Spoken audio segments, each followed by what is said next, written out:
Boa tarde, irmãos. Estamos mais uma vez aqui com alegria para compartilhar esse encontro semanal que nós temos, onde nós meditamos na Palavra de Deus, principalmente para receber do Espírito Santo orientação para o nosso pensar, para que a gente possa alinhar a nossa mente com a mente de Deus, para que a vontade de Deus possa cada vez mais se fazer presente na nossa vida. E nós temos estudado para isso essa epístola tão rica, tão maravilhosa, a epístola de São Tiago, nesses encontros que nós temos falado aqui. E hoje eu queria também trazer mais uma coisa preciosa dessa epístola.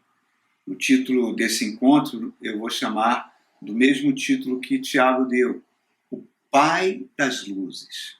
Vamos ver esses versos, que está aqui em Tiago capítulo 1, verso 16 a 18. Fala assim: meus amados irmãos, não se deixem enganar. Toda boa dádiva e todo dom perfeito vem do alto, descendo do Pai das luzes, que não muda, como sombras inconstantes. Por sua decisão, Ele nos gerou pela palavra da verdade, a fim de sermos como que os primeiros frutos de tudo que Ele criou. Irmãos, que coisa linda isso aqui. Eu não me canso de ver a beleza dessa palavra. Tiago está trazendo aqui um termo precioso. Ele já trouxe no nosso último encontro um termo que era muito comum na igreja primitiva, que era o objetivo dos cristãos primitivos, receber a coroa da vida. Né? Nós falamos no nosso último encontro que, à medida que eles tinham coragem para vencer as dificuldades, eram persistentes em obedecer os mandamentos de Deus, estava reservada a coroa da vida para eles. Mas hoje ele está trazendo um termo tão espetacular, que ele chama Deus de o Pai das Luzes. Em nenhum lugar na Bíblia tem essa expressão se dirigindo a Deus. O Pai das Luzes. Reparem, querido, que coisa maravilhosa isso aqui. Que verdade profunda que tem nisso aqui. Mas o interessante é que ele começou falando aqui no verso 16, ele começou falando assim, ó, meus amados irmãos, não se deixem enganar.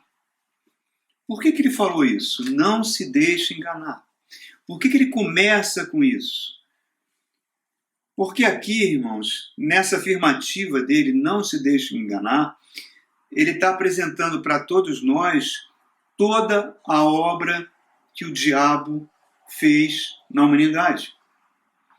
Quando ele enganou o primeiro homem e a primeira mulher, Adão e Eva, e implantou na mente dos dois um estilo de vida que eles achavam que poderiam viver independente de Deus.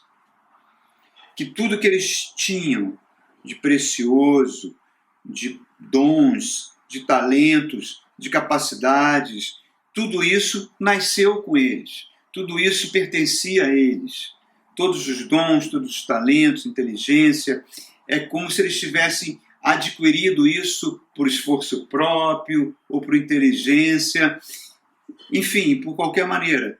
E com isso, ao acreditar nessa mentira, eles desprezaram a realidade espiritual. Eles desprezaram o doador da vida. Que tudo que nós temos, tudo que nós recebemos, nós só funcionamos porque Deus nos dá a vida. E essa, amados, é a raiz de todos os pecados. Tudo que você vê de feio, de ruim nesse mundo, de notícias de violência, de mortes, de guerras, enfim, toda a maldade que existe no mundo, deriva desse fato, do desprezo que o casal, que a humanidade, os sucessores de Adão e Eva, tiveram pelo Criador de todas as coisas, pelo Pai das luzes. É ignorar que meu corpo e o seu corpo, que tem um funcionamento que transcende a nossa inteligência, é ignorar que todo esse universo perfeito, que funciona de uma forma perfeita, que não tem uma inteligência criadora por detrás. Qualquer ser humano, queridos, qualquer ser humano que descubra alguma coisa, que receba uma revelação de alguma coisa, que tudo que o ser humano possa vir fazer de bom, qualquer descoberta que ele possa fazer, seja novas invenções, novas vacinas, novos remédios, qualquer coisa que desenvolva a humanidade, veio dos altos. Veio do Pai das luzes, onde não há sombra de variação. Veio dos céus. E, em outras palavras, a Bíblia é muito clara nesse aspecto. Tudo que nós temos e tudo que nós estamos vivendo é como se Deus nos emprestasse. Ele, como doador da vida, está nos emprestando a nós. E como é um empréstimo de vida, que nós estamos usufruindo disso, a Bíblia diz que nós vamos prestar contas disso. Jesus fala isso muito claro em algumas parábolas. Ele fala isso de forma muito cristalina na parábola das minas, na parábola dos talentos. Só para uma breve resumo aqui, queridos. Ele compara Deus a um senhor, a um homem rico, que chama seus empregados e fala para na realidade chama 3 empregados e entrega para o primeiro empregado 10 talentos, para o segundo 5 talentos e por terceiro 1 talento. O talento era um tipo de moeda de grande valor que existia na época. E fala, olha, estou entregando isso a vocês e quando eu retornar, eu quero que vocês me prestem contas do que vocês fizeram com esses talentos. Esse Senhor que nos dá o talento, Jesus está mostrando para nós que é o próprio Deus que nos dá a vida, que espera que a gente faça alguma coisa da nossa vida, alguma coisa produtiva, alguma coisa útil, alguma coisa que traga benefício para todos, alguma coisa que multiplique o talento que Ele nos deu. E diz que esse homem, quando volta, chama esses 3 empregados para prestar contas. E o primeiro chega e fala, olha, o senhor me deu 10 talentos e eu estou lhe devolvendo mais 10. Eu apliquei esses 10 e estou lhe dando um lucro de mais 10. E o Senhor fala, servo bom, servo fiel, sobre ti colocarei autoridade sobre 10 cidades. Chama o segundo, ó, tu me deste 5 talentos e eu estou entregando a ti de volta mais 5 talentos. Eu dobrei o que o Senhor me deu. Ele fala, muito bem, servo bom, servo fiel, te colocarei autoridade sobre 5 cidades. E chama o terceiro, no qual ele tinha dado 1 talento. E ele fala, o que você fizeste com o meu talento? Ah, Senhor, eu sei que o Senhor é uma pessoa rigorosa, que o Senhor colhe onde não planta, então eu fiquei com medo de desperdiçar esse talento, abri um buraco na terra e enterrei o talento. Estou lhe devolvendo o talento agora, como o Senhor me deu. E diz que o Senhor vira para aquele homem e fala, servo mau e preguiçoso. Não me importava você aplicar esse talento, nem entregar no banco para que eu tivesse juros sobre isso. Pegue o talento dele e entregue ao que tem 10. Mas, senhor, ele já tem 10. Exatamente. Aquele que é dado, que muito é dado, mais será dado ainda. E aquele que é dado e não faz bom uso, o que tem lhe será tirado. Jesus está mostrando nessa parábola uma prestação de contas que nós vamos fazer. Reparem, queridos, existem muitas pessoas no mundo que não creem no que a Bíblia fala, que não creem nessa prestação de contas que terá no juízo final, quando iremos prestar conta do que fizemos na nossa vida. Mas reparem, independente disso tudo, Tiago está dizendo que o Pai das luzes dá tudo de bom, ensina-nos tudo de bom. Tudo que nós temos de bom, tudo que fizemos de bom nesse mundo, vem do Pai das luzes. Ele que nos deu para usar isso. E reparem, queridos, nesse sentido de prestação de contas, Eu gostaria de fazer uma analogia com o que Adão fez com Deus.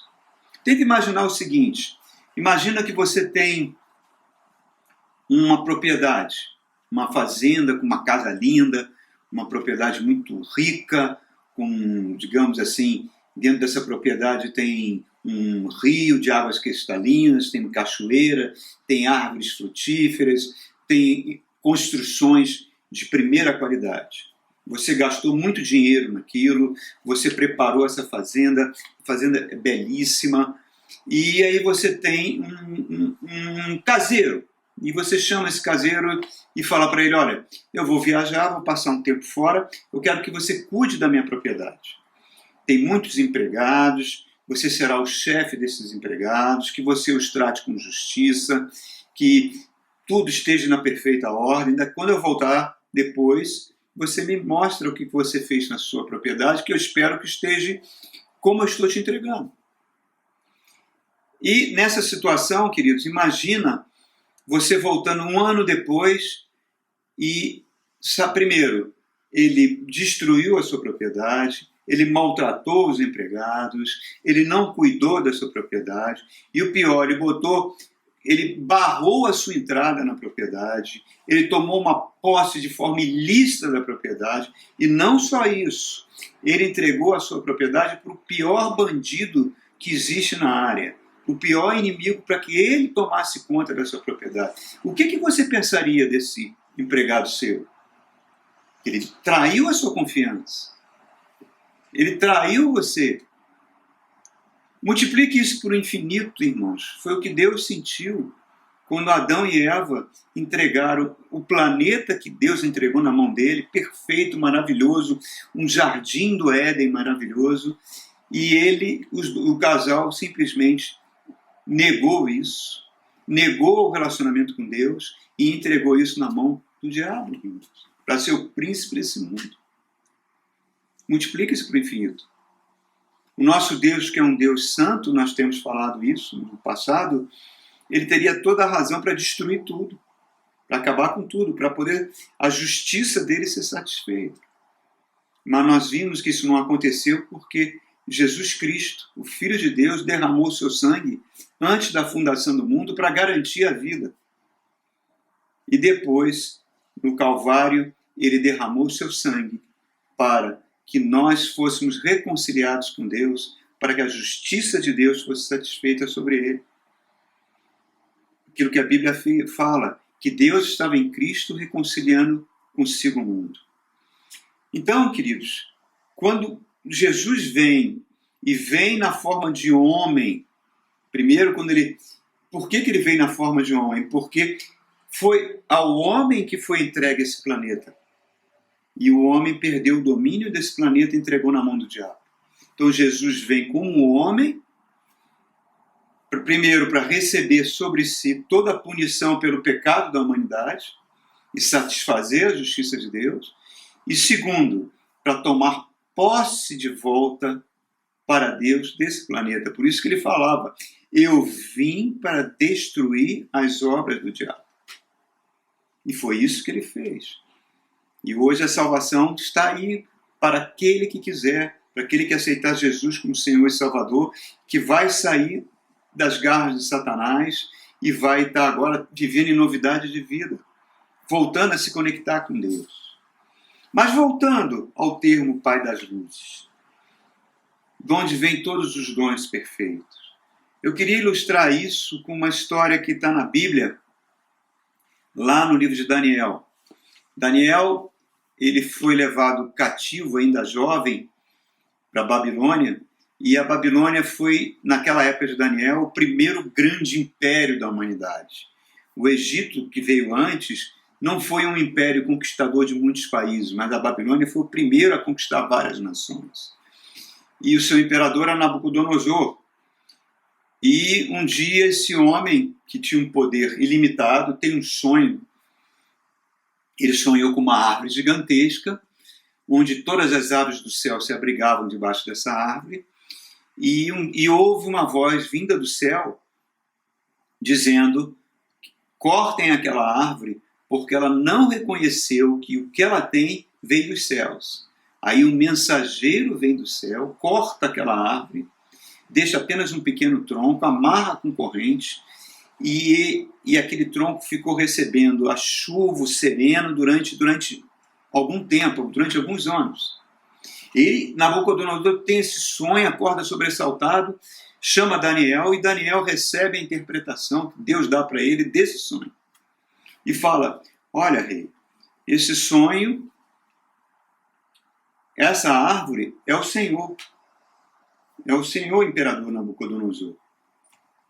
Deus levantou o Senhor, Deus deu todo esse poder para o Senhor, o Senhor conquistou várias nações, o Senhor tomou posse de várias nações, ninguém pode contra o seu poder aqui na terra, o Senhor manda matar quem o Senhor quer, mas haverá um tempo que o Senhor vai ficar achando que todo esse poder veio da sua capacidade militar, da sua capacidade como estadista, e não reconhece que é de Deus que lhe deu essa capacidade.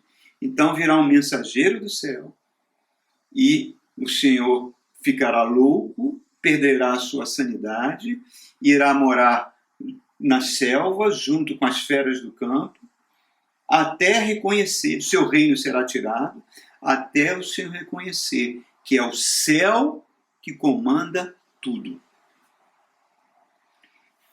Passa-se um ano, depois que Nabucodonosor ouviu a interpretação desse sonho, passou-se um ano.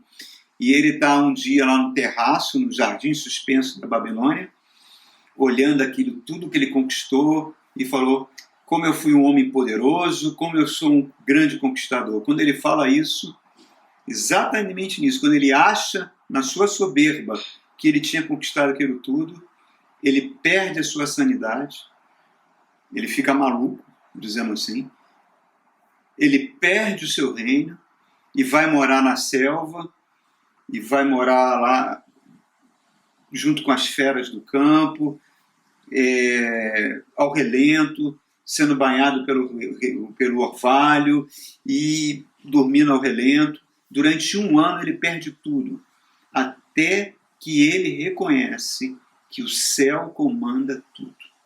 Quando ele reconhece isso, o reino é devolvido a ele e ele toma posse do império.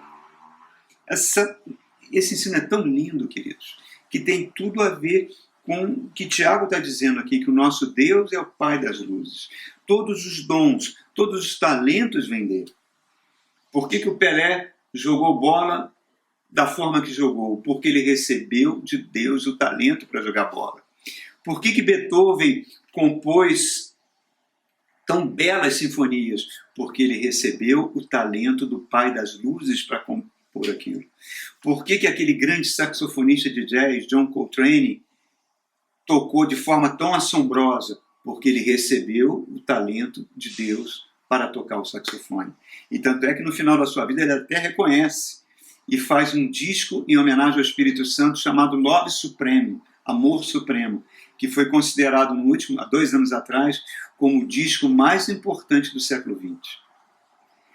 Todos os talentos vêm de Deus. E eu queria, queridos, falar um pouquinho mais da natureza de Deus. Eu queria usar o profeta Isaías, ali no capítulo 57, tem um verso que eu acho maravilhoso, que está no verso 15, que fala assim: pois assim diz o alto e sublime, que vive para sempre, cujo nome é santo. Habito num lugar alto e santo. Habito num lugar alto e santo. O que Isaías está dizendo aqui para a gente, mostrando para a gente aquilo que a teologia chama a transcendência de Deus. O nosso Deus é tão grande, tão soberano, tão supremo, que nenhuma mente humana pode compreendê-lo. O universo não pode contê-lo. O próprio Isaías diz que as nações, os impérios, são como gotas de água dentro de um balde, perto da grandeza de Deus. Nós estamos muito longe de compreender a mente de Deus. É a transcendência de Deus. É aquilo que Jesus falava para as pessoas: vocês são daqui, eu sou lá de cima. Vocês são desse mundo, eu desse mundo não sou. É o caráter de Deus que está muito além da nossa compreensão, da nossa ação. até mesmo no nosso pensamento. Mas esse ser que é tão transcendente, esse ser que é tão inacessível, ele também tem o que a Bíblia chama de imanência. Olha a continuação desse verso. Ele fala: habito num lugar alto e santo, mas eu também habito com um contrito e humilde de espírito, para dar um novo ânimo ao espírito do humilde e um novo alento ao coração do contrito. Em outras palavras, como se ele dissesse: você que está deprimido, você que está sofrendo, eu estou aqui contigo. Eu estou presente para te dar um novo ânimo, para te dar um novo vigor. Repare que apesar desse Deus ser transcendente, ele nos ama e se revela a nós. Como é que ele se revelou a nós? Primeiro por meio da sua palavra, mas a maior revelação de Deus é a própria pessoa de Jesus Cristo. Jesus ensinou sobre Deus algo que nenhuma religião ensinou. Jesus nos ensinou a chamar esse Deus tão transcendente de Abba. Abba é uma palavra hebraica que significa papaizinho. É a palavra que é a primeira palavra que o menino fala quando olha o seu pai. É Abba, Abba. É aquela noção daquele pai que abre os braços, que acolhe, que protege, que nos ama. É o Pai das luzes que Tiago está falando para nós, onde você recebe amor e proteção. Queridos, todo o desenvolvimento que a humanidade experimentou veio do Pai das luzes. Ele que dá conhecimento aos homens. E o interessante é que Deus é tão magnânimo, Deus é tão amoroso, que Deus não pede nada em volta. Você pode até não crer em Deus e mesmo assim receber. Um ateu pode receber revelações fantásticas que podem fazer descobertas fantásticas até para o bem da humanidade. Mas tudo vem do Pai das luzes. O grande cientista Einstein dizia o seguinte: quando eu abro uma porta de uma nova descoberta, abro essa porta, eu já encontro Deus lá dentro. Que coisa incrível, irmãos. E esse Deus, pela sua soberania, ele se revela, ele resolveu ser aos nossos olhos invisível, mas se revelar na sua criação, como diz o apóstolo Paulo no livro de Romanos.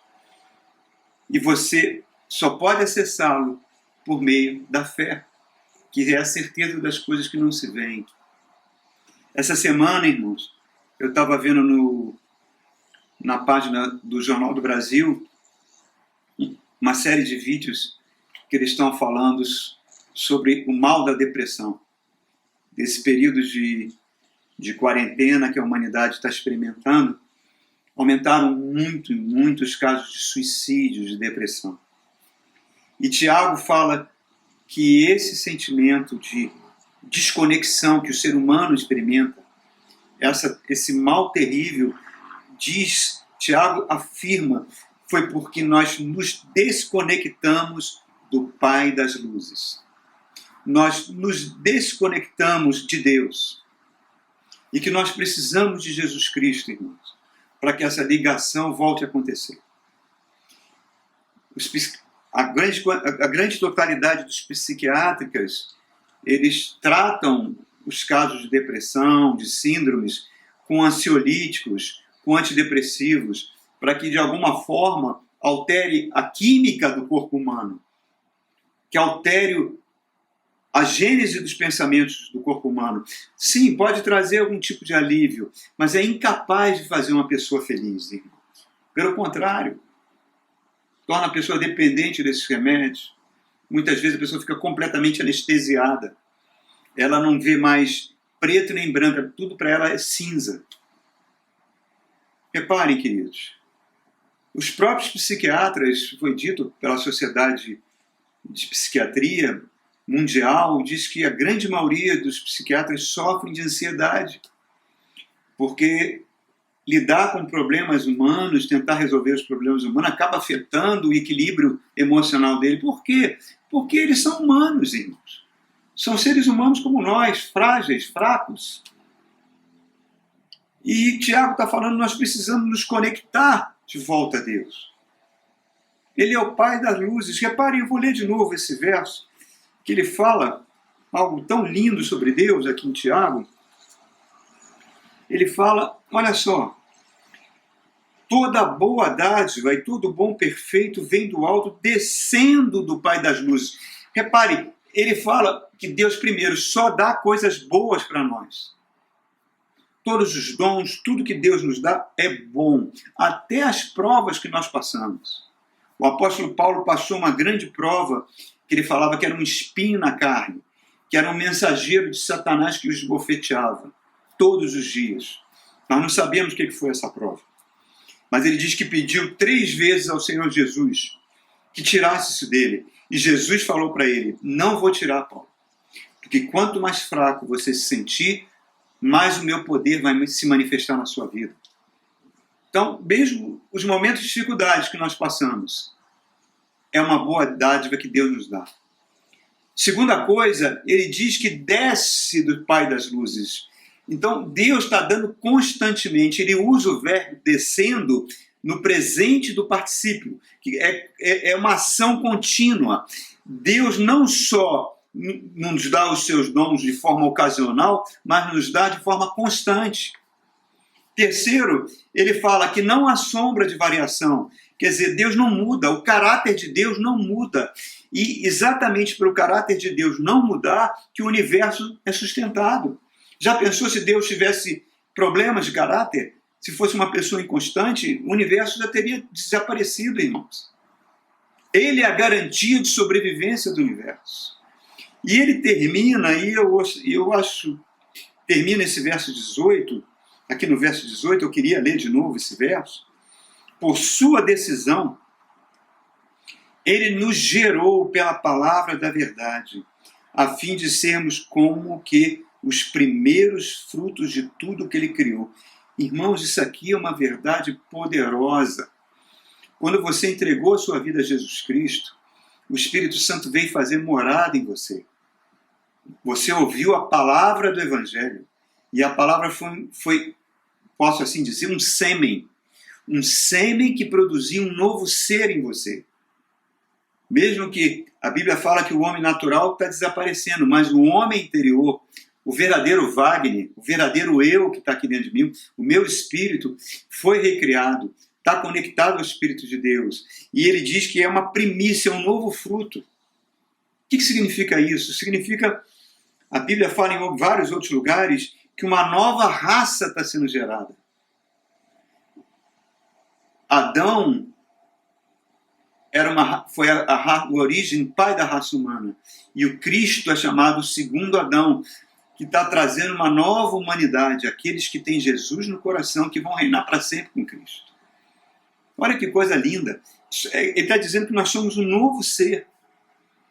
Que toda aquela deformação que o pecado fez sobre nós, fez sobre a humanidade, está sendo curada, está sendo restaurada pela palavra da verdade. Que coisa fantástica, irmãos. A única coisa que eu preciso aprender é fazer que isso seja uma realidade na minha vida, que eu aprenda a descansar em Deus, que eu aprenda... Eu gostaria de compartilhar aqui com vocês, terminar com esse versículo fantástico aqui, no capítulo 30 de Isaías, onde o próprio Deus fala como devemos agir. Olha aqui, Isaías 30, 15. Diz o soberano, o Santo de Israel, no arrependimento e no descanso está a salvação de vocês. Na quietude e na confiança está o seu vigor. Então ele está dizendo, quando você descansa, quando você confia no Pai das luzes, você descansa nele, você recebe poder para enfrentar as dificuldades. E ele fala no arrependimento, quer dizer, numa transformação da nossa mente diariamente de acordo com a palavra de Deus. Nós vamos receber. Mas, infelizmente, queridos, muitas vezes as pessoas não querem isso. E Deus, o próprio Deus fala, olha só, no arrependimento e no descanso está a salvação de vocês. Na quietude e na confiança está o seu vigor, mas vocês não quiser. Quando a gente não quer, as síndromes, as depressões, elas vêm, irmãos. Vêm para roubar a nossa paz. E não é isso que Deus quer que você viva. O Pai das luzes enviou o Filho Jesus. E Jesus falou, eu vos dou a minha paz. A minha paz eu vos dou. O que o mundo mais precisa é de paz. E você, querido, que tem o Espírito Santo, você tem o poder, irmãos, para enfrentar qualquer dificuldade. Porque Ele é o nosso Abba, Ele é o nosso papaizinho, Ele é o Pai das luzes, onde todas as coisas boas não param de fluir sobre nós. Vamos aprender a descansar nele, irmãos. Vamos aprender a confiar. Vamos aprender a nos atirar nos braços dele. Amém? Deus abençoe. Ótimo semana para você. Amém.